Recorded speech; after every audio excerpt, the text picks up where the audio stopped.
Have to be in range for that though, right? Yeah, like, you've got to be in range. Near Lulu. I'm giving the hopeful end for Top Esports, and Nara Lulu as well. They get a lot of on-hit passives available to them.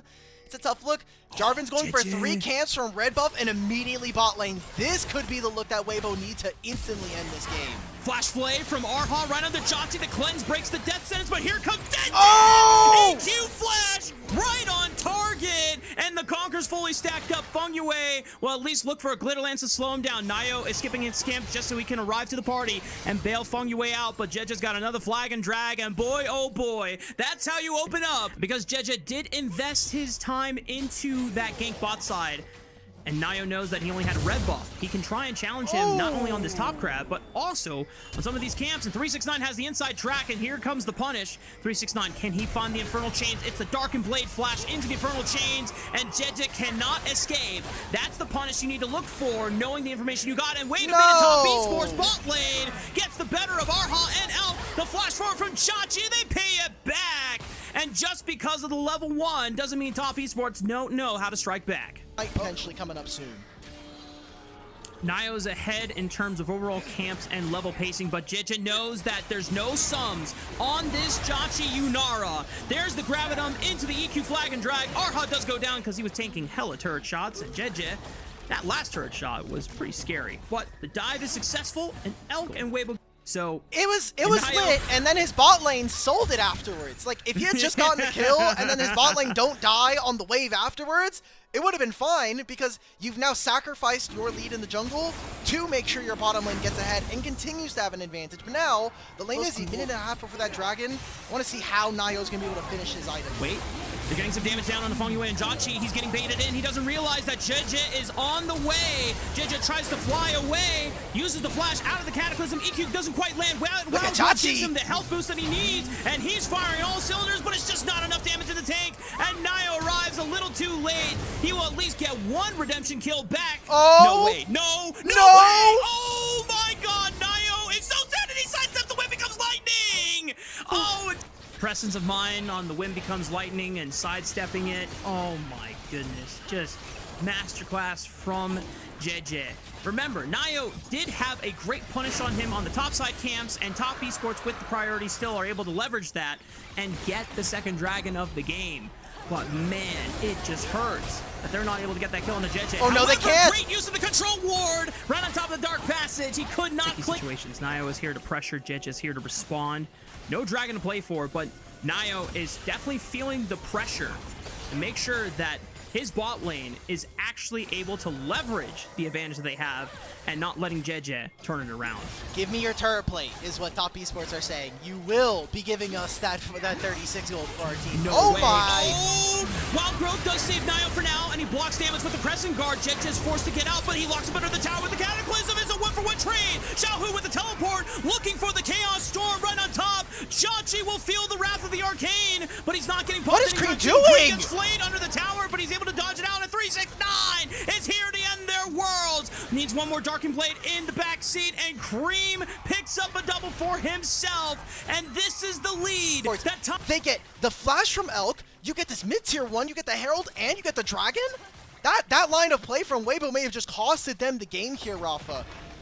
Soul Point immediately at 17 minutes for Top Esports is the exact pace of game we wanted to see from them. It's a Cloud Soul as well, so now you're going to be having an Aatrox who's hitting the World Ender, getting bonus movement speed. You're going to have a Transcending Yunara with bonus movement speed, and the Fiend Hunters giving her ultimate ability haste. This game is getting a little too out of hand here for Weibo, so I need to see them make those picks that we want. 5 players from both teams were involved in the play. In fact, the 369 and Cream bailed him out is great. Now, 369 is getting engaged on by Zika's Scion here.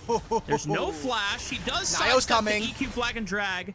Jeje has Cataclysm available. They got to burst out this Aatrox soon before Nayo gets involved, and Jeje is already starting to call off the play, realizing, hey, I don't know if we want to fight against this Xin Zhao. And you know what? For good measure, Nayo is just going to pop the Crescent Guard just in case they were waiting for more reinforcements. On the opposite side of the map, Xiaohu dies. So turret going over to Top Esports. They're winning every single side of the trade. We had a little picture-in-picture during that bottom lane play. maybe would have preferred if we kind of went up to the top side. Taking every single camp from this guy. I mean, he wants to eat. He doesn't want to have to steal things. Zika forced to flash away from that third cast of Dark and Blade, but now he's got to deal with Jauchi Fungui over the wall. Dark Passage does get him out alive, despite the ward being placed down to try and block that from happening. Elk is here. Do they want to turn things around here? I don't think so. Rift Herald, Moonlight Vigil, it's a field goal, and they part the Red Sea. Top Esports are going to be able to waste away at this second tier turret. All right, objective bounties, though, for Weibo here. They'll grab the top tier 1. Xiaohu can TP and will have flash. We're going to move this into mid lane. Nice. 2 plates going over to top esports. They need to spend this gold. Dragon spawns in 2. They'll fix their top wave afterwards. And this comes down to basically the game itself. Is the soul going to be enough for top esports to win this one out immediately? Flash play. Do you have it? Oh, can't get a range. Oh! The flip has been made, and it ends up cheese side down. No. I mean, what does Thresh do versus this objective right now? 369 is going to stop this. Right now, it is Jauchi who's going to solo this, and they're going to send Nayo instead to get this. No Baron being started, a single wave for Xiaohu, and Weibo get nothing on the trade, so a free soul spawning in for top esports at 23 minutes. Yep, MVP ward placed by, I imagine it was Fengyue earlier before they got that dragon prep done. And as soon as the sweeper comes out and they recognize that they're on vision, yep, jig is up, and Weibo Gaming will not even attempt a Hail Mary at the Baron. JJ, caught by the scatter of the week. Good night, JJ. He's gone.